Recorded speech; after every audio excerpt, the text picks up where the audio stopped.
In this video, I'll be helping you with the ALEKS problem type called Operations with Absolute Value, problem type 1.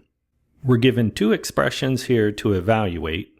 Starting with A, we have the absolute value of 5 minus 7. And here we can think of the absolute value as being similar to a parentheses, where we do the calculations inside the parentheses first. So we can simplify this since 5 minus 7 is negative 2. That would still be inside the absolute value. But now that we've done that calculation and we have only the negative 2 inside the absolute value makes everything positive.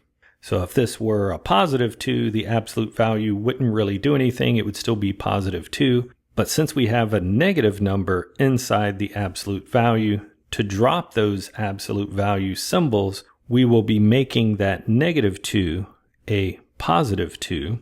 So simplified fully, this is a positive 2. And then for B, our expression looks similar, but it is different in that only the 5 is inside the absolute value. And here again, starting with the parentheses, absolute values being like a parentheses, there's only the number inside of the absolute value, the 5. The absolute value makes everything positive. The 5 is already positive, so we can drop the absolute value and still have a positive 5.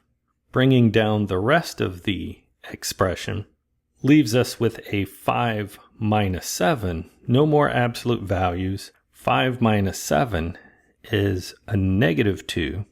So we evaluated the second expression to be negative 2. And even though we did have an absolute value there, the absolute value was just one of the calculations. After doing that absolute value is where we ended up with a negative. So our two solutions here are positive 2 for A and negative 2 for B.